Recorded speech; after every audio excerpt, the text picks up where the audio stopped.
ಹಾಂ ಸರ್, ಮೂರನೇ ಸಂಚಿಕೆಯಲ್ಲಿ ನಮ್ಮ ಪುಸ್ತಕದ ಪಯಣನ ಮತ್ತೆ ನಾವು ಮುಂದುವರಿಸ್ತಾ ಇದ್ವಿ. ಇನ್ನೊಂದು ಹೊಸ ವಿಷಯ ಇಲ್ಲಿದೆ, ಹುಡುಕಾಟ ಅಂತ ಹೇಳಿ. ಇಲ್ಲಿ ಬಹುಶಃ ಎಲ್ಲ ಆ ಯುವ ವಯಸ್ಸಿನಲ್ಲಿ ಮಾಡೋಂಥ ದುಡುಕುತನ ಅಥವಾ ನಾವುಗಳು ಪ್ರಕೃತಿನ ಬಗ್ಗೆ ಏನೂ ತಿಳ್ಕೊಳ್ದೆ ಹೋದಾಗ ಆಗುವಂಥ ಇದನ್ನು ಎಡಕುಮಾರಿ ಒಂದು ತಾಣದಲ್ಲಿ ನೀವು ವಿವರಿಸ್ತಾ ಹೋಗ್ತೀರಾ.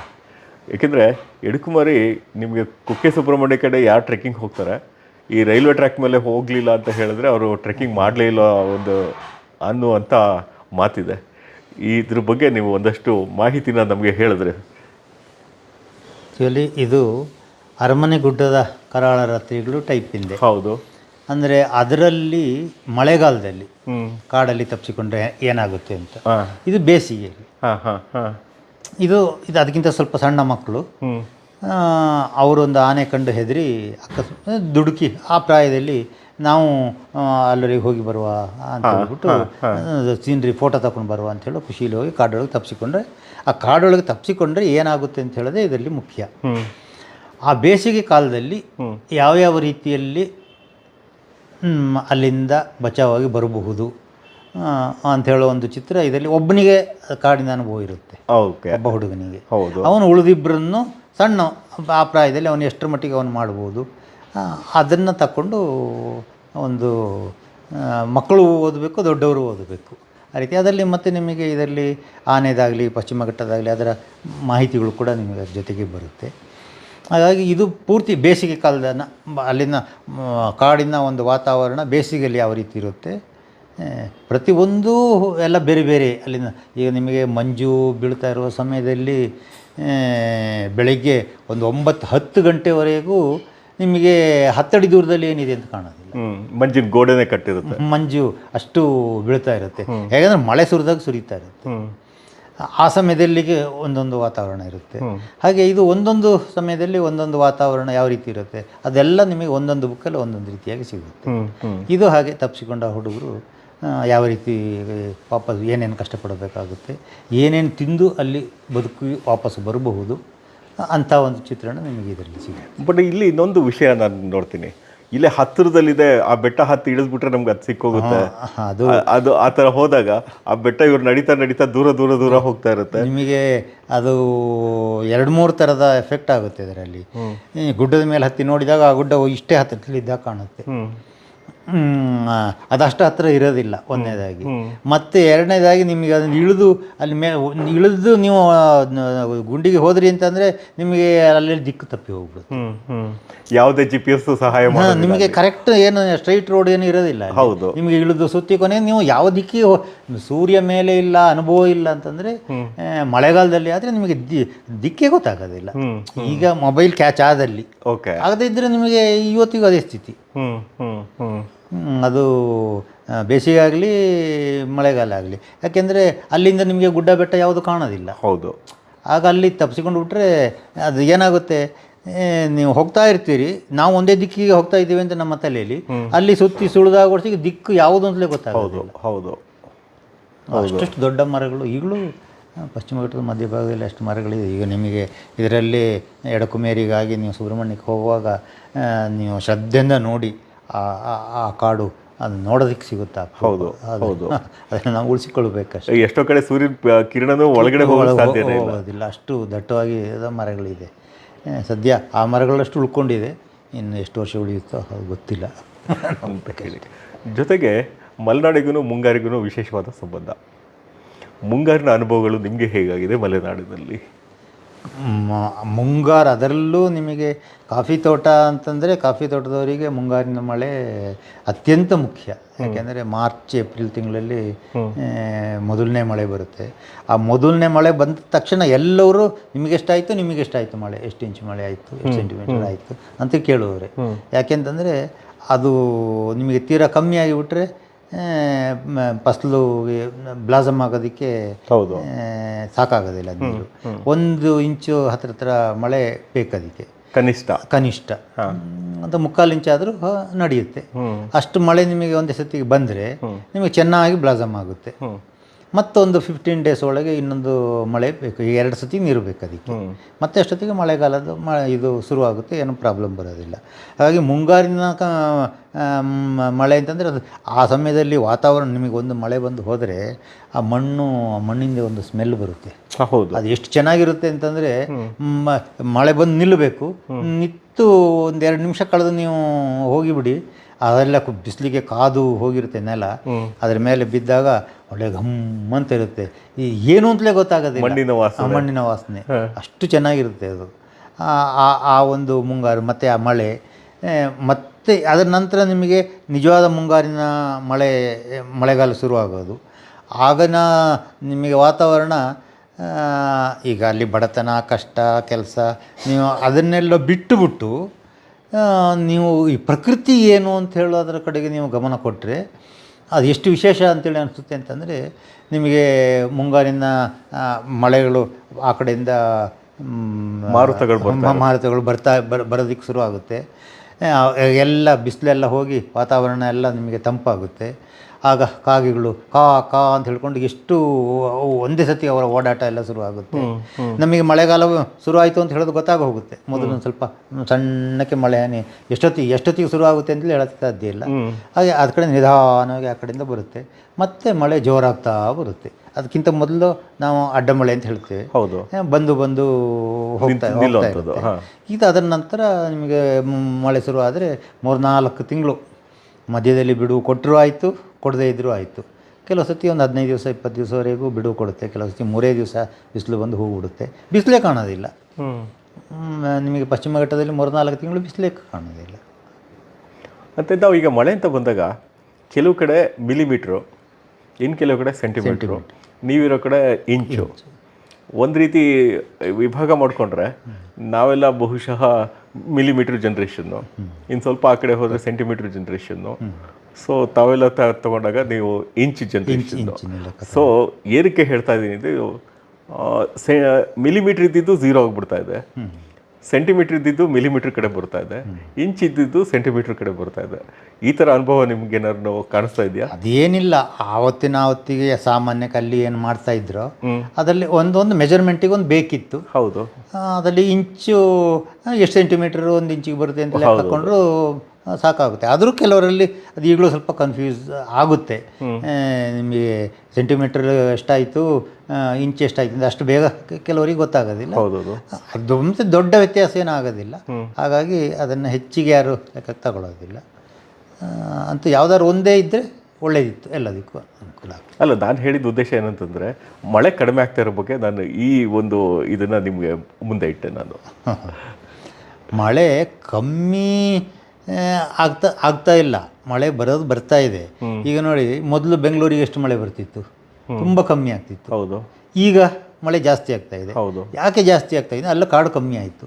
ಅಲ್ಲ ಕಾಡು ಕಮ್ಮಿ ಆದರೆ ಏನು ಬೆಂಗಳೂರಲ್ಲಿ ಕಾಡು ಜಾಸ್ತಿ ಆಯಿತಾ ಅಂತ? ಬೆಂಗಳೂರಲ್ಲೂ ಕಾಡು ಜಾಸ್ತಿ ಆಗಿಲ್ಲ. ಆದರೆ ಮೋಡವನ್ನು ಯಾವುದು ಅಟ್ರಾಕ್ಟ್ ಮಾಡುತ್ತೆ ಅಂತ.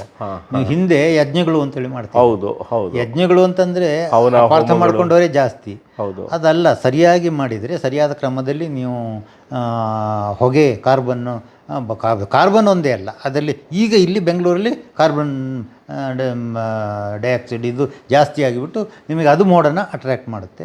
ನೀವು ಸರಿಯಾದ ರೀತಿಯಲ್ಲಿ ಯಜ್ಞ ಅಂತೇಳಿ ಮಾಡಿದರೆ ಅದು ನಿಮಗೆ ಯಾರಿಗೂ ತೊಂದರೆ ಆಗದ ಹಾಗೆ ಅದು ಮೋಡವನ್ನು ಅಟ್ರ್ಯಾಕ್ಟ್ ಮಾಡಿದ್ರೆ. ಹೋಮ ಹವನ ಮಾಡೋದ್ರಲ್ಲಿ ವೈಜ್ಞಾನಿಕ ಹಿನ್ನೆಲೆನ ನಾವು ಸಂಶೋಧನೆ ಮಾಡೋದ್ರಲ್ಲಿ ಸೋತಿದ್ದೀವಿ. ಹೌದು, ಖಂಡಿತವಾಗಿ ಸೋತಿದ್ದೇವೆ. ಅದರ ಬದಲು ಈಗ ಏನಾಗ್ತಾ ಇದೆ ಅಂತಂದರೆ, ನಿಮಗೆ ಇದರಲ್ಲಿ ಕಾರ್ಬನ್ಗಳು ಮೋಡನ್ನು ಅಟ್ರ್ಯಾಕ್ಟ್ ಮಾಡುತ್ತೆ. ಹಾಗಾಗಿ ಸಿಟಿ ಒಳಗೆ ನಿಮಗೆ ಮಳೆ ಜಾಸ್ತಿ. ಈಗ ಸಿಟಿಯಿಂದ ಹೊರಗೂ ಇಷ್ಟು ಮಳೆ ಬರೋದಿಲ್ಲ, ಈ ಸಿಟಿ ಒಳಗೆ ಜಾಸ್ತಿ ಮಳೆ ಬರುತ್ತೆ. ಅಲ್ಲಿಗೆ ಬರಬೇಕಾದ ಮಳೆ ಇಲ್ಲಿಗೆ ಬರುತ್ತೆ ಅಷ್ಟೇ. ಹಾಗಾಗಿ ಅಲ್ಲಿ ಕಮ್ಮಿ ಆಗ್ತಾ ಇದೆ ಮಳೆ. ಅಲ್ಲಿ ಮರಗಿಡ ಕಮ್ಮಿ ಆದರೆ ನಿಮಗೆ ತನ್ನಂತಾನೇ ಮಳೆ ಕಮ್ಮಿ ಆಗ್ತಾ ಹೋಗುತ್ತೆ. ಸೊ ಹಾಗಿದ್ರೆ ಮುಂಗಾರಿನ ಕರೆ ಬೆಂಗಳೂರಿಗೆ ಜಾಸ್ತಿ, ಮಲೆನಾಡಿಗಿಂತ ಅಂತ ಹೇಳ್ತಾ ಇದ್ದೀರಾ? ಈಗ ಹಾಗಾಗ್ತಾ ಇದೆ.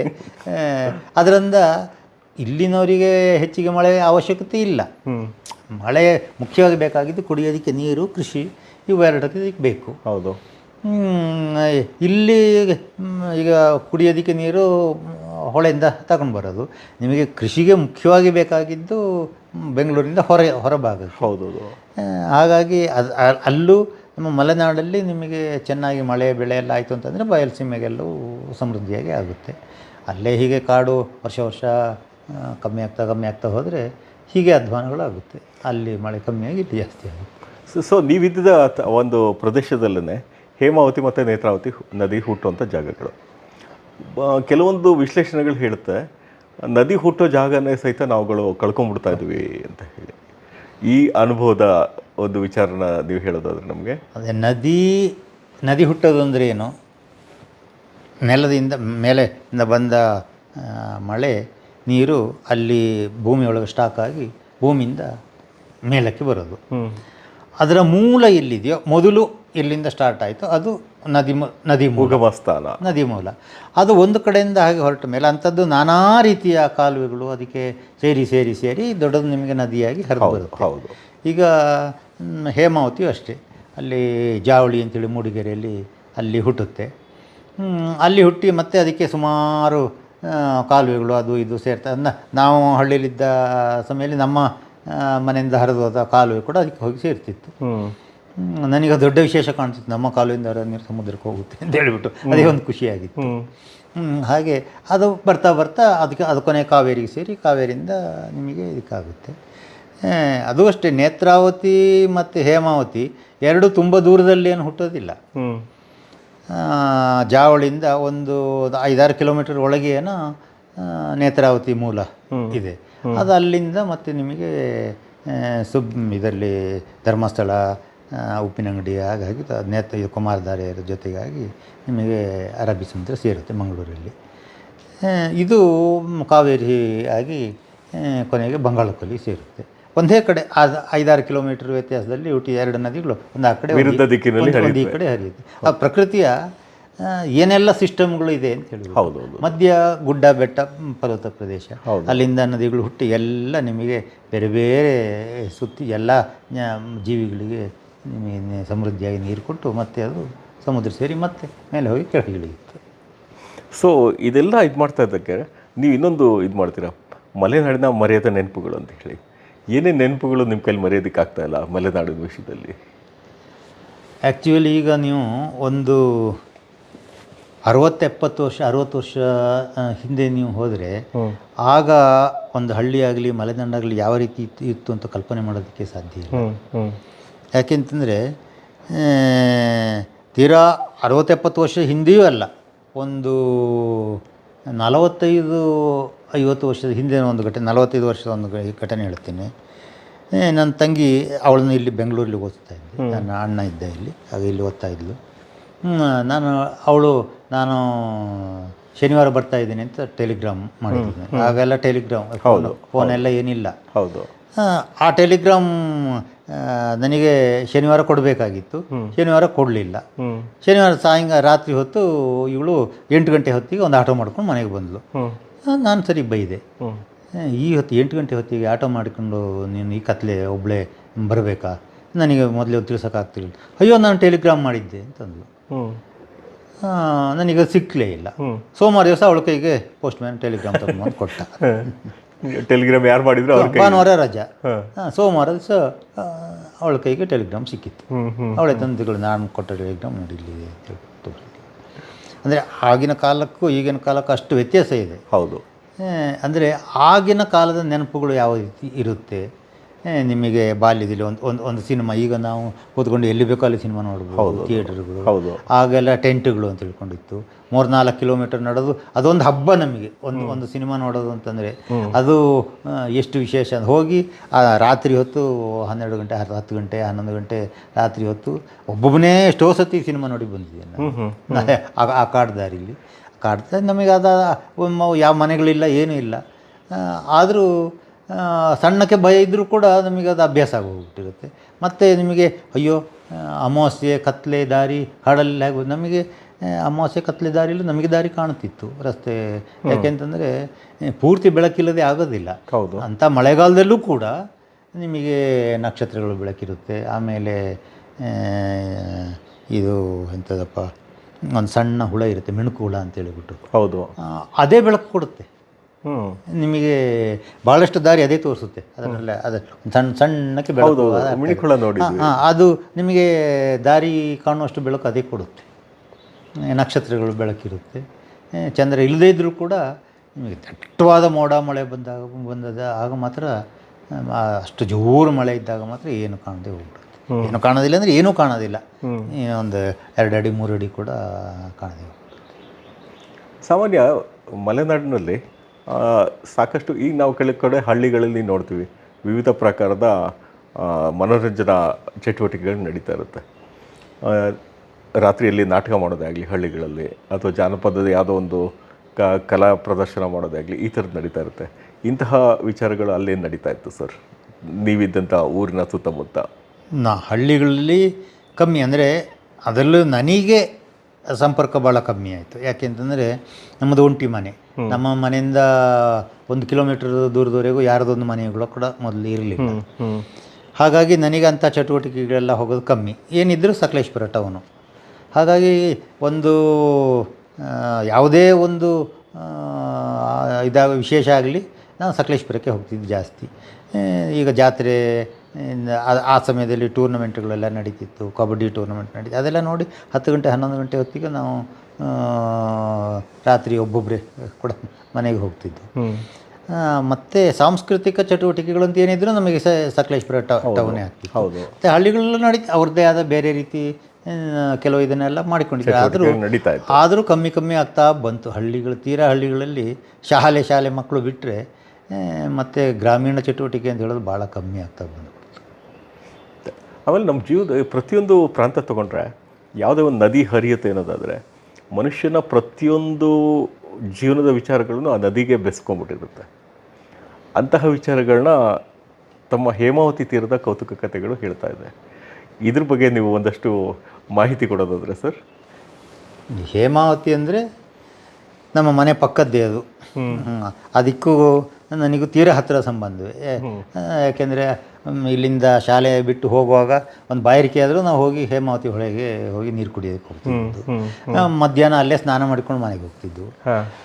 ಮತ್ತು ಹಣ್ಣು ಅದು ರಜದ ಸಮಯದಲ್ಲಿ ಹಣ್ಣು ಹುಡುಕಿಕೊಂಡು ಗುಡ್ಡದ ಮೇಲೆ ಕೆಲ ಬರ್ತಿದ್ದು. ಅಲ್ಲಿಂದಲೂ ಹೇಮಾವತಿ ಹೊಳೆಗೆ ಹೋಗ್ಬಿಟ್ಟು ಅಲ್ಲೊಂದು ಸ್ವಲ್ಪ ಹೊತ್ತು ಹೊಳೆ ಇಳಿದು ಆಟ ಆಡ್ಬಿಟ್ಟು ಬರ್ತಿದ್ದು. ನಿಮ್ಗೆ ಈಜು ಹೊಡಿಯಕ್ಕೆ ಬರುತ್ತೆ? ಈಜು ಬರುತ್ತೆ ಒಂದು ಮಟ್ಟಕ್ಕೆ, ಅದಕ್ಕಿಂತ ಚೆನ್ನಾಗಿ ನಾನು ಕಲೀಲಿಲ್ಲ. ಅದೇ ಆಶ್ಚರ್ಯ ನನಗೆ. ಅಷ್ಟು ಹೇಮಾವತಿ ಸಂಪರ್ಕ ಇದ್ದರೂ ಕೂಡ ನನ್ನ ಸರಿಯಾಗಿ ಈಜು ಕಲಿಯೋದಕ್ಕಾಗಲಿಲ್ಲ. ಆದರೆ ಎಷ್ಟು ಕುತ್ತಿವರೆಗೂ ನೀರಿದ್ರೂ ದಾಟಿ ಅಭ್ಯಾಸ ಇತ್ತು. ಅದೇ ಈ ರೀತಿ ಈ ಹೇಮಾವತಿ ಹೊಳೆ ನೋಡ್ತಾ ಕೊನೆಗೆ ದೊಡ್ಡಾಗಿ ನಾನು ಹಳ್ಳಿ ಬಿಟ್ಟು ಟೌನಿಗೆ ಬಂದೆ. ಆ ಸಮಯದಲ್ಲಿ ಎಷ್ಟು ಹೇಮಾವತಿ ತೀರ ಹಾಳಾಗಿಬಿಡ್ತು ಅಂತಂದರೆ ಮರಳು ಮಾಫಿಯಾ ಶುರುವಾಗಿಬಿಡ್ತು. ಅದು ಎಲ್ಲಿಗೆ ಹೋಗಿಬಿಡ್ತು ಅಂತಂದರೆ ಒಂದಷ್ಟು ವರ್ಷ ನಿಮಗೆ ಆ ದಾರಿಗಾಗಿ ಒಬ್ಬೊಬ್ಬರೇ ಹೋಗೋದ ಹೆಣ್ಮಕ್ಳನ್ನಂತೂ ಹೋಗುವಾಗೇ ಇಲ್ಲ ಅಂತಾಗಿಬಿಡ್ತು. 1-2-3 ಹೆಣ್ಣುಮಕ್ಕಳು ಸತ್ತು ಹೋಗ್ಬಿಟ್ರು. ಅವ್ರನ್ನ ರೇಪ್ ಮಾಡಿ ಸಾಯಿಸಿದರು. ಮತ್ತು ಹಣಕ್ಕೆ ಬೇಕಾಗಿ ಸಣ್ಣ ಪುಟ್ಟ ಕೈಲಿ ದುಡ್ಡಿದ್ದವ್ರನ್ನೂ ಕೂಡ ಸದ್ದಿಲ್ಲದೆ ಮುಗಿಸ್ಬಿಡೋದು. ಅವರು ಆ ಮರಳು ಮಾಫಿಯಾದವರು ಅವರಿಗೆ ಏನು ಮೂರು ಬಿಟ್ಟವರು. ಅವರು ಮರಳಿಬೇಕಾಗಿ ಒಂದಿಷ್ಟು ಗುತ್ತಿಗೆ ಅಂತ ತಗೊಳ್ಳೋದು ಸರ್ಕಾರದಿಂದ, ಉಳಿದಷ್ಟು ನಗಿಯೋದು, ಹೊಳೆ ಮರಳು ತೆಗಿಯೋದು, ಹೀಗೆಲ್ಲ ಮಾಡೋಕ್ಕೆ ಶುರು ಮಾಡಿದ್ದಾರೆ. ಅದರಿಂದ ಅದು ಅಲ್ಲದೆ ಬೇರೆ ಥರದ ತೊಂದರೆಗಳು ಕೂಡ ಶುರುವಾಯಿತು. ಈ JCB ಎಲ್ಲ ತಗೊಂಡು ಬಂದು ದೊಡ್ಡ ಗುಂಡಿ ತೆಗೆದು ಬಿಡೋದು. ಆಗೇನಾಗುತ್ತೆ, ಮರಳು ಬಂದು ಅದಕ್ಕೆ ತುಂಬಿಕೊಳ್ಳುತ್ತೆ. ತುಂಬಿದ್ರೆ ಇನ್ನೂ ಗಟ್ಟಿಯಾಗಿರೋದಿಲ್ಲ. ಈ ನದಿಗೆ ಆಟ ಆಡೋದಕ್ಕೆ ಅಂತೇಳಿ ಮಕ್ಕಳು ಯಾರು ಹೋಗಿ ಅದರೊಳಗೆ ಹೋಗ್ಬಿಟ್ರೆ ವಾಪಸ್ ಬರೋದಕ್ಕೆ ಆಗೋದೇ ಇಲ್ಲ. ಯಾಕೆಂದರೆ ಅದು ಎಳ್ಕೊಂಡ್ಬಿಡುತ್ತೆ. ನಿಜ, ಯಾಕೆಂದರೆ ಅವ್ರು ಹುಟ್ಟದಾಗಿಂದ ನೋಡಿರೋಂಥ ಆಳನೇ ಬೇರೆ. ಇದು ಗಟ್ಟಿ ಇದೆ ಅಂತ ಹೇಳಿದ್ರೆ ದಿಢೀರಂತ ಒಳಗೆ ಕೂತು ಹೋಗ್ಬಿಡುತ್ತೆ. ಏನಿಲ್ಲ, ಮುಳುಗಿ ಹೋಗೋದು, ಏನು ಮಾಡೋದಕ್ಕೂ ಆಗೋದಿಲ್ಲ. ಅಷ್ಟು ಬೇಗ ಜೀವೇ ಹೋಗ್ಬಿಡುತ್ತೆ. ಅವನಿಗೆ ಪಕ್ಕದಲ್ಲಿ ಯಾರು ಬಂದರೂ ಕೂಡ ಅವರಿಗೂ ಅಲ್ಲಿ ಇಳಿದು ಅದನ್ನು ಎಳ್ಕೊಳ್ಳೋದಕ್ಕೆ ಆಗೋದಿಲ್ಲ. ಏನಾರ್ದು ಕೋಲು ಏನಾದ್ರು ದೂರದಿಂದ ನಿಂತುಕೊಂಡು ಅವನಿಗೆ ಕೊಟ್ಟು ಅವ್ನು ಮುಳುಗೋದ್ರೊಳಗೆ. ಆದರೆ ಅವನ ಜೀವ ಉಳಿತು, ಇಲ್ಲ ಅಂದರೆ ಇಲ್ಲ, ಹೋಯ್ತು ಜೀವ. ಎಷ್ಟೋ ಜನ ಸತ್ತೋದ್ರ ಹಾಗೆ. ಓಕೆ. ಸೊ ಇನ್ನೊಂದು ಗಿರಿಕಂದರ ಎಸ್ಟೇಟ್ ಅಂತ ಒಂದು ಪುಸ್ತಕ ಇದೆ. ಎಸ್ಟೇಟ್ ಬದುಕಿನ ಬಗ್ಗೆ ಬಹಳಷ್ಟು ವಿಚಾರಗಳನ್ನ ತಿಳಿಸ್ತಾ ಹೋಗುತ್ತೆ. ಸೊ ಎಸ್ಟೇಟ್ ಬದುಕು ಹೇಗಿರುತ್ತೆ ಸರ್ ಅಲ್ಲಿ? ಈಗ ನಿಮಗೆ ಒಂದು ದೊಡ್ಡ ಕಾಫಿ ಎಸ್ಟೇಟ್ ಅಂತಂದರೆ ಅಲ್ಲಿನ ಬದುಕೇ ಬೇರೆ ರೀತಿ. ಎಸ್ಟೇಟ್ ಅಂದರೆ ಏನು ಫಸ್ಟ್ ಆಫ್ ಆಲ್? ಎಸ್ಟೇಟ್ ಅಂದರೆ ಸಾಮಾನ್ಯವಾಗಿ ಈಗ ಎಸ್ಟೇಟ್ ಅಂದರೆ ಅರ್ಥ ಬೇರೆ ಬೇರೆ ಇದೆ. ಆದರೆ ನಾವು ಕಾಫಿ ಎಸ್ಟೇಟ್ ಅಂತ ಹೇಳೋದನ್ನೇ ಮೇಯ್ನ್ ಆಗಿ ಮಾಡಿಕೊಂಡಿದ್ದೇವೆ. ದೊಡ್ಡ ದೊಡ್ಡ ತೋಟಗಳಿಗೆ ಕಾಫಿ ಎಸ್ಟೇಟ್ ಅಂತೇಳಿ ಹೇಳ್ತಾರೆ. ಇದರಲ್ಲಿ ಮುಂಗಾರಿನ ಕರೆ ಮತ್ತು ಈ ಗಿರಿಕಂದರ ಎಸ್ಟೇಟ್ ಇದು ಎರಡರಲ್ಲೂ ನಾನು ಕಾಫಿ ಎಸ್ಟೇಟಿನ ಬಗ್ಗೆ ಒಂದು ಚಿತ್ರಣಗಳನ್ನು ಕೊಟ್ಟಿದ್ದೇನೆ. ಅದು ಯಾವ ರೀತಿ ಇರುತ್ತೆ, ಅಲ್ಲಿ ಕೆಲಸಗಾರರು ಯಾವ ರೀತಿ ಇರ್ತಾರೆ, ಮತ್ತು ಆ ಕಾಫಿ ಹೇಗೆ ಅದನ್ನು ಒಣಗಿಸಿ ಮಾರೋದು, ಅದರ ವ್ಯವಹಾರಗಳು, ಇದರ ಬಗ್ಗೆ ಎಲ್ಲ ನಿಮಗೆ ಈ ಕಾದಂಬರಿ ಜೊತೆಲೇ ಬಂದು ಹೋಗ್ಬಿಡುತ್ತೆ. ಅದೇ ಒಂದು ಲೋಕ. ಯಾಕೆಂತಂದರೆ ಅದು 200, 300, 400, 1000 ಎಕರೆ, 1500, 1600 ಎಕರೆ ಕೂಡ ಕಾಫಿ ತೋಟ ಒಬ್ಬೊಬ್ಬರದೇ ಆಗಿರುತ್ತೆ. ಅದಷ್ಟು ತೋಟ ಮೇಂಟೈನ್ ಮಾಡಬೇಕು. ಅದಕ್ಕೆ ಮಧ್ಯದಲ್ಲಿ ಲೈನ್ಗಳು ಅಂತ ಹೇಳಿಬಿಟ್ಟು ಸಣ್ಣ ಸಣ್ಣ ಮನೆಗಳನ್ನ ಕಟ್ಟಿಕೊಟ್ಟಿರ್ತಾರೆ. ಅವರು ಅಲ್ಲೇ ಬಂದು ಅಲ್ಲೇ ಸೆಟ್ಲಾಗಿ ಅಲ್ಲೇ ಹುಟ್ಟಿ ಅಲ್ಲೇ ಸತ್ತವರು ಇದ್ದಾರೆ ತೋಟದೊಳಗೆ ಕೆಲಸ ಮಾಡಿಕೊಂಡು. ಅವರಿಗೆಲ್ಲ ಎಜುಕೇಷನ್ ಅಂತ ಹೇಳೋದೇ ಇಲ್ಲ. ಅದೊಂದು ಪ್ರಾಬ್ಲಮ್ಮು. ಅದು ಈಗೀಗ ಎಲ್ಲರಿಗೂ ಎಲ್ಲ ಕಡೆ ಸಾಮಾನ್ಯಕ್ಕೆ ಈಗ ಮಕ್ಕಳೆಲ್ಲವರು ನನಗೆ ಕಂಡ ಹಾಗೆ ಭಾಳಷ್ಟು ಜನ ಈಗ ಮಕ್ಕಳನ್ನು ಓದಿಸ್ತಾರೆ. ಅಂತೂ ನಿಮಗೆ ಕೆಲವು ಏರಿಯಾದಲ್ಲಿ ಮಕ್ಕಳಿಗೆ ವಿದ್ಯಾಭ್ಯಾಸ ಸರಿ ಯಾಕೆಂತಂದರೆ ಅವ್ರ ಪೇರೆಂಟ್ಸಿಗೆ ಅವರಿಗೆ ವಿದ್ಯೆ ಕೊಡಬೇಕು ಅಂತಿಲ್ಲ. ಹೌದು, ಈಗೆಲ್ಲ ಅನುಕೂಲಗಳಿದೆ, ಸರ್ಕಾರದಿಂದ ಇದೆ, ಎಲ್ಲ ಇದೆ. ಆದರೆ ಸುಲಭದಲ್ಲಿ ಯಾವತ್ತಿಗೆ ಆದಾಯ ಬರುತ್ತೆ, ಅವನ ಕೆಲಸಕ್ಕೆ ಕಳಿಸಿಬಿಟ್ರೆ ಅದು ಇವತ್ತಿಗೂ ಹಳ್ಳಿ ಮೂಲೆಗಳಲ್ಲಿ ನಡೀತಾ ಇದೆ. ಆದರೂ ಆದಷ್ಟು ಕಮ್ಮಿಯಾಗಿದೆ ಅಂತೇಳಿ ಹೇಳ್ಬೋದು. ಇನ್ನೊಂದು ಸ್ವಲ್ಪ ವರ್ಷ ಬೇಕು. ಆದರೆ ನಿಧಾನವಾಗಿ ಎಸ್ಟೇಟ್ ಸಂಸ್ಕೃತಿ ನಾಶ ಆಗ್ತಿದೆ ಅಂದ್ಕೊಳ್ತೀನಿ. ಎಸ್ಟೇಟ್ಗಳೆಲ್ಲ ರೆಸಾರ್ಟ್ ಆಗಿ ಕನ್ವರ್ಟ್ ಆಗ್ತಿರೋದ್ರಿಂದ ಒಂದು ಎಸ್ಟೇಟ್ ಇದೆ. ಎಸ್ಟೇಟಲ್ಲಿ ಯಾಕೆಂದರೆ ಅದು ಹಾಗೇ ಇರುತ್ತೆ. ಅಂದರೆ ಅದು ಪೀಸ್ ಆಗುತ್ತೆ. ಮಕ್ಕಳು ಅದಾದಾಗ ಡಿವೈಡ್ ಆಗುತ್ತೆ. ಮತ್ತು ಕಂಪೆನಿಗಳು ಅಂತ ಹೇಳಿಬಿಟ್ಟು ಈಗ 3-4 ಜನ ಸೇರಿಕೊಂಡು ತೋಟ ಮಾಡೋದು, ಆ ರೀತಿ ಕೆಲವು ಬದಲಾವಣೆಗಳಾಗ್ತಾಯಿದೆ. ಹೀಗೆ ಅದರಲ್ಲಿ ವ್ಯತ್ಯಾಸಗಳಾಗ್ತಾಯಿದೆ. ಎಸ್ಟೇಟ್ ಕಾಫಿ ಯಾಕೆಂದರೆ ಕಾಫಿ ಬೆಳೆಗಾರ ಯಾವತ್ತೂ ಬೆಳೆದೇ ಬೆಳೀತಾರೆ. ಹಾಗಾಗಿ ಎಲ್ಲೆಲ್ಲಿ ಬೆಳೆಯೋಕ್ಕೆ ಸಾಧ್ಯವೋ, ನಾನು ಚಿಕ್ಕವನಾಗಿರುವಾಗ ಇಷ್ಟು ಕಾಫಿ ಎಸ್ಟೇಟ್ಗಳಲ್ಲಿ ಇರಲಿಲ್ಲ. ನಮಗೆ ಹೊಸ್ತು. ನಾನೆಲ್ಲ ಮಾಡಿದಾಗ ಹೊಸ್ತು. ಸಣ್ಣ ಸಣ್ಣ ಬೆಳೆಗಾರರು ಕಾಫಿ ತೋಟ ಮಾಡೋದಕ್ಕೆ ಹೊರಟಿರಲಿಲ್ಲ. ನಾನೆಲ್ಲ 10-12 ಎಕರೆ ಜಾಗ ಇದ್ದಿದ್ದೆ ಅಷ್ಟೇ. ಅಷ್ಟು ಜಾಗದಲ್ಲೇ ನಾವು ಮಾಡಬೇಕಾದ್ರೆ ಆಗ ನಮಗೆಲ್ಲ ಹೊಸ್ತು. ಯಾವ ರೀತಿ ಗಿಡ ಅದನ್ನು ಬೆಳಿಬೇಕು, ಯಾವ ರೀತಿ ಮಾಡಬೇಕು ಎಲ್ಲ ಇನ್ನೊಬ್ಬರನ್ನ ಕೇಳಿಕೊಂಡು ನಾವು ಮಾಡಬೇಕಾಗಿತ್ತು. ಈಗ ಎಲ್ಲರಿಗೂ ಅಭ್ಯಾಸ ಆಯಿತು, ಎಲ್ಲರಿಗೂ ಗೊತ್ತಿದೆ. ಮತ್ತು ಮೊದಲು ಸರ್ಕಾರದ ರಿಸ್ಟ್ರಿಕ್ಷನ್ಸ್ ಬೇರೆ ಇತ್ತು. ಅದಕ್ಕೆ ಒಂದು ಕಾಫಿ ರಿಜಿಸ್ಟ್ರೇಷನ್ ಸರ್ಟಿಫಿಕೇಟ್ ಮಾಡಿಬಿಟ್ಟು ಅವನೇ ಕಾಫಿ ಬೆಳಿಬೇಕು, ಅದನ್ನು ಕಾಫಿ ಬೋರ್ಡಿಗೆ ಹಾಕಬೇಕು ಅಂತ ಹೇಳ್ಕೊಂಡೆಲ್ಲ ಒಪ್ಪಂದ ಮಾಡ್ಕೋಬೇಕು. ಮತ್ತು ಅದೆಲ್ಲ ಓಪನ್ ಮಾರ್ಕೆಟ್ ಅಂತ ಆಯಿತು. ಈಗ ಇಂಟರ್ನ್ಯಾಷನಲ್ ಮಾರ್ಕೆಟಿಗೆ ಈಕ್ವಲ್ ಆಗಿ ಅದು ನಡೀತಾ ಇದೆ. ಈಗ ನಾವು ಕಾಫಿನಲ್ಲಿ ಗ್ರೇಡಿಂಗ್ ಅಂತ ಮಾಡ್ತೀವಿ. ಕಾಫಿನಲ್ಲಿ ಗ್ರೇಡಿಂಗ್ ಅಂತ ರೋಬೋಸ್ಟಾ ಕಾಫಿ ಯಾವುದೋ ರೀತಿ, ಅದರಲ್ಲಿ ಯಾವ್ಯಾವ ರೀತಿಯ ಕಾಫಿ ಬೀಜಗಳನ್ನ ನಾವು ಇದು ಮಾಡ್ಬೋದು ಸರ್? ಅದ್ರ ಬಗ್ಗೆ ನೀವು, ಏಕೆಂದರೆ ಸಾಮಾನ್ಯ ಜನಗಳಿಗೆ ನಮಗೆ ಗೊತ್ತಿರಲ್ಲ ಯಾವ ರೀತಿ ಕಾಫಿ ಬೀಜಗಳಿರುತ್ತೆ ಅಂತ. ಹೌದು, ಮೇನ್ ರೋಬಸ್ಟಾ ಮತ್ತು ಅರೇಬಿಕಾ ಅಂತ. ಅರೇಬಿಕಾದಲ್ಲಿ ಮತ್ತೆ ನಿಮಗೆ ಬೇರೆ ಬೇರೆ ಭಾಗ. ರೋಬಸ್ಟಾಗೆ ಮತ್ತು ಅರೇಬಿಕಾಗೆ ಏನು ಅಂದರೆ ರೋಬಸ್ಟಾ ದೊಡ್ಡ ಗಿಡ ಸ್ವಲ್ಪ ದೊಡ್ಡದಾಗುತ್ತೆ. ಮತ್ತು ಅದಕ್ಕೆ ಸ್ವಲ್ಪ ಕಹಿ ರುಚಿ ಜಾಸ್ತಿ ರೋಬಸ್ಟಕ್ಕೆ. ಅರೇಬಿಕಕ್ಕೆ ಅಷ್ಟು ಕಹಿ ರುಚಿ ಇಲ್ಲ. ಆದರೆ ಅರೇಬಿಕಾ ಗಿಡವೂ ಸಣ್ಣ, ಮತ್ತು ಅದರಲ್ಲಿ ಬೇರೆ ಬೇರೆ ತಳಿಗಳು ಮತ್ತು ಸಣ್ಣ ಸಣ್ಣ ಗಿಡಗಳು, ಹೆಚ್ಚು ಆಯಸ್ಸಿಲ್ಲ ಅದಕ್ಕೆ. ರೋಬಸ್ಟಾ ಆಗಲ್ಲ, ಅದು 100-200 ವರ್ಷದವರೆಗೂ ಅದು ಏನೂ ಆಗೋದಿಲ್ಲ. ಮತ್ತು ಅದಕ್ಕೆ ರೋಗಗಳು ಕಮ್ಮಿ. ನಿಮಗೆ ಬೋರರ್ ಅಂತ ಹೇಳಿಕೊಂಡು ರೋಗ ನಿಮಗೆ ಅರೇಬಿಕಕ್ಕೆ ಬಂದಷ್ಟು ಅದಕ್ಕೆ ಬರೋದಿಲ್ಲ. ಮತ್ತು ಒಂದು ಇಳುವರಿ ನಿಮಗೆ ನೀರಿನ ಅನುಕೂಲ ಬೇಕು. ರೋಬಸ್ಟಕ್ಕೆ ಜಾಸ್ತಿ ನೀರಿದ್ದರೆ ನಿಮಗೆ ರೋಬಸ್ಟ ತುಂಬ ಅನುಕೂಲ. ಮತ್ತು ಅದು ಫಸಲು ಕೊಡೋದು ತುಂಬ ನಿಧಾನ. ತೆಂಗಿನ ಗಿಡ ಸಾಕಿದಾಗೆ ಒಂದು 8-10 ವರ್ಷ ಸಾಕಬೇಕು, ಆಮೇಲಿಂದ ನಿಮಗೆ ಫಸಲು ಸರಿಯಾಗಿ ಕೊಡೋದು. ಮತ್ತು ಅದಕ್ಕೆ ನೀರಿನ ಅನುಕೂಲ ಬೇಕು. ನೀರಿನ ಅನುಕೂಲ ಇದ್ದು ನಿಮಗೆ ಹಳೆ ತೋಟ ಆದರೆ ರೋಬಸ್ಟ ಇದ್ದವನು ಸುಖಿ ಅಂತ ಲೆಕ್ಕ. ಅವನಿಗೆ ಯಾವ ಸಮಸ್ಯೆಗಳು ಹೆಚ್ಚಿಗೆ, ಅದಕ್ಕೆ ಖರ್ಚು ಕಮ್ಮಿ, ಆಮೇಲೆ ಮೇಂಟೆನೆನ್ಸ್ ಕಮ್ಮಿ, ಅದರ ಅಡಿಯಲ್ಲಿ ಕಳೆಗಳು ಬರೋದು ಜಾಸ್ತಿ, ಎಲ್ಲ ಕಮ್ಮಿ, ಕಳೆಗಳು ಕಮ್ಮಿ ಆಗುತ್ತೆ. ಅರೇಬಿಕಾದಲ್ಲಿ ಕಳೆಗಳು ಜಾಸ್ತಿ ಇರುತ್ತೆ, ಮತ್ತು ಬೋರರ್ ಬಂದು ಗಿಡವೇ ಹೋಗ್ಬಿಡುತ್ತೆ. ಹೀಗೆಲ್ಲ ಆಗಿ ಅದರಲ್ಲಿ. ಆದರೆ ಅದಕ್ಕೆ ಅರೇಬಿಕಕ್ಕೆ ರೋಬಸ್ಟಕ್ಕಿಂತ ಸ್ವಲ್ಪ ರೇಟ್ ಮೊದಲೆಲ್ಲ ತುಂಬ ಇತ್ತು. ಈಗ ಅಷ್ಟು ವ್ಯತ್ಯಾಸ ಇಲ್ಲ. ಈಗ ರೋಬಸ್ಟಕ್ಕೂ ಆದರೂ ವ್ಯತ್ಯಾಸವೇ. ರೋಬಸ್ಟಕ್ಕಿಂತ ಅರೇಬಿಕಕ್ಕೆ ರೇಟ್ ಜಾಸ್ತಿ ಇರುತ್ತೆ. ಹಾಗಾಗಿ ಅರೇಬಿಕ್ಗೆ ಡಿಮ್ಯಾಂಡ್ ಜಾಸ್ತಿ ಸ್ವಲ್ಪ ರೋಬಸ್ಟಕ್ಕಿಂತ. ಅದು ಮೊದಲೆಲ್ಲ ಅರೇಬಿಕ್ ಜಾಸ್ತಿ ಇತ್ತು, ಮತ್ತು ಅದಕ್ಕೆ ಸ್ಪ್ರೇ ಆ ಬೋರರಿನ ಪ್ರಾಬ್ಲಮ್ಮು ಇದರಿಂದೆಲ್ಲ ಆಗಿ ಈಗ ರೋಬಸ್ಟನ್ನೇ ಜಾಸ್ತಿ ಬೆಳೆಯೋಕ್ಕೆ ಶುರು ಮಾಡ್ತಾಯಿದ್ದಾರೆ. ಸೊ ಇನ್ನೊಂದು ಇದ್ರ ಮಧ್ಯದಲ್ಲಿ ಮಾರ್ಕೆಟಿಂಗಲ್ಲಿ ಕೆಲವೊಂದು ಹೋಟೆಲ್ಗಳಲ್ಲಿ ಸಿವೆಟ್ ಕಾಫಿ ಅಂತ ಹೇಳಿ ನೋಡ್ತಾ ಇದ್ದೀವಿ. ಬಹುಶಃ ಈ ಮಡಿಕೇರಿ ಕಡೆ ಹೋದರೆ ಅಥವಾ ಕುಶಾಲನಗರ ಕಡೆ ಅಥವಾ ಕೆಲವು ಕಡೆ ಹಾಸನ ಕಡೆ ಬಂದರೆ ಕೆಲವೊಂದು ರೆಸ್ಟೋರೆಂಟ್ಗಳಲ್ಲಿ ನಾವು ನೋಡ್ತಾ ಸಿವೆಟ್ ಕಾಫಿ ಅಂತ ಬರ್ತಾ ಇದೆ. ಸಿವೆಟ್ ಕಾಫಿ ಬಗ್ಗೆ ಏನಾದ್ರು ಮಾಹಿತಿ ಇದೆಯಾ ಸರ್ ನಿಮ್ಮ ಹತ್ರ? ಅದು ಒಂದೊಂದು ಕಂಪನಿಯವರು ಅವರವರ ಒಂದು ಬ್ರ್ಯಾಂಡ್ ಮಾಡಿಕೊಂಡಿದ್ದೆ ಅಷ್ಟೇ. ನಿಮಗೆ ಆ್ಯಕ್ಚುಲಿ ಕಾಫಿಲಿ ಪೀಬೇರಿ ಅಂತ ಹೇಳ್ಕೊಂಡು ಅದರಲ್ಲೂ ಒಂದು ಇದೆ.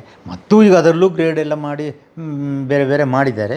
ಆದರೆ ನಾವೆಲ್ಲ ಮೊದಲಿಂದ ಅದು ಮಾಡ್ತೀವಿ. ಅದು ಒಂಟಿ ಬೀಜ ಅರೇಬಿಕದದ್ದು. ಅರೇಬಿಕದಲ್ಲಿ ಅದು ಸಾಮಾನ್ಯವಾಗಿ ಅರೇಬಿಕ ಹಣ್ಣು ನಿಮಗೆ ಓಪನ್ ಮಾಡಿದಾಗ 2 ಭಾಗ ಇರುತ್ತೆ, ಇದರಲ್ಲಿ ಒಂದೇ ಇರುತ್ತೆ. ಅದು ಕಲ್ಲು ಇದ್ದ ಜಾಗದಲ್ಲಿ ಆಗಿಬಿಟ್ರೆ ನಿಮಗೆ ಅದು ಅದರ ಟೇಸ್ಟೇ ಬೇರೆ. ಓಕೆ. ಹಾಗೆ ಅದನ್ನು ಎಷ್ಟು ಪ್ರಮಾಣದಲ್ಲಿ ನೀವು ಬಾಕಿದರ ಜೊತೆ ಸೇರಿಸಿ ಮಾಡ್ತೀರಿ, ನಿಮಗೆ ಕ್ವಾಲಿಟಿ ಎಲ್ಲ ಅದಕ್ಕೆ ತಕ್ಕಂತೆ ಆಗುತ್ತೆ. ಕೆಲವರು ಬರೀ ರೋಬಸ್ಟದ್ದೇ ಮಾಡ್ತಾರೆ. ಈಗ ರಷ್ಯಾದಲ್ಲೆಲ್ಲ ರೋಬಸ್ಟನ್ನೇ ಇಷ್ಟಪಡ್ತಾರೆ.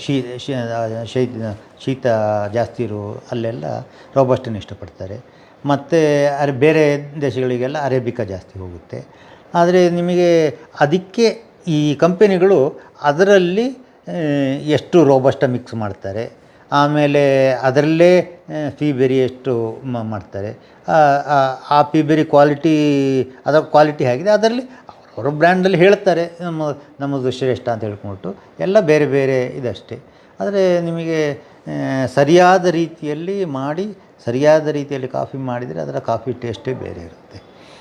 ನಿಮಗೆ ಒಂದು ಪ್ಯಾಕೆಟು ನಿಮಗೆ ಇಲ್ಲಿ ಓಪನ್ ಮಾಡಿದರೆ ನಿಮಗೆ ಒಂದು ಫರ್ಲಾಂಗ್ ದೂರದವರೆಗೂ ಅದು ಅರೋಮಾ ಸ್ಮೆಲ್ ಸರಿಯಾದ ಕಾಫಿ ಆದರೆ ಸುವಾಸನೆ. ಹೌದು. ಅದು ಹಸಿ ಇರಬಾರ್ದು, ಒಂದು 6 ತಿಂಗಳಾದರೂ ಕಳೆದಿರಬೇಕು. ಹೀಗೆಲ್ಲ ಆದಾಗ ಯಾರು ಅದನ್ನೆಲ್ಲ ಚೆನ್ನಾಗಿ ಮೇಂಟೈನ್ ಮಾಡ್ತಾರೋ ಅವ್ರದ್ದು ಕ್ವಾಲಿಟಿ ಚೆನ್ನಾಗಿರುತ್ತೆ ಅಷ್ಟೇ. ಅಲ್ಲ, ಇನ್ನೊಂದು ವಿಷಯ ನಾನು ಏನಕ್ಕೆ ಅದನ್ನು ಸಿವೆಟ್ ಬಗ್ಗೆ ಪ್ರಸ್ತಾಪನೆ ಅಂತ ಹೇಳಿದ್ರೆ, ಈ ಮಲ್ಬಾರ್ ಸ್ಕ್ವಿರಲ್ ಏನಿದೆ, ಈ ಬೃಹತ್ ಅದು ಈ ಕಂದಳಿಲೋ ಏನು ಬರುತ್ತೆ, ಅದು ಕಾಫಿ ಬೀಜನ ಕಾಫಿ ಇದನ್ನು ತಿಂದು ಅದು ವಿಸರ್ಜನೆ ಮಾಡೋಂಥ ಬೀಜನ ಕಲೆಕ್ಟ್ ಮಾಡಿ ಮಾಡೋಂಥದ್ದು ಹೇಳ್ತಾರೆ. ಹಾಗೆ ನನಗೆ ಅದರ ಬಗ್ಗೆ ಹೆಚ್ಚಿಗೆ ಗೊತ್ತಿಲ್ಲ. ಆದರೆ ಹಾಗೆ ಮಾಡೋದು ಅದು ಒಂದು ಸಪ್ರೇಟ್ ಟೇಸ್ಟ್ ಕೊಡುತ್ತೆ ಅಂತೆಲ್ಲ ಹೇಳ್ತಾರೆ. ಹೌದೌದು. ಅದ್ರ ಬಗ್ಗೆ ನನಗೆ ಹೆಚ್ಚು ಗೊತ್ತಿಲ್ಲ. ಹಾಗೆ ವಿಷಯ ಕೇಳಿದ್ದೇನೆ ನಾನು. Okay okay.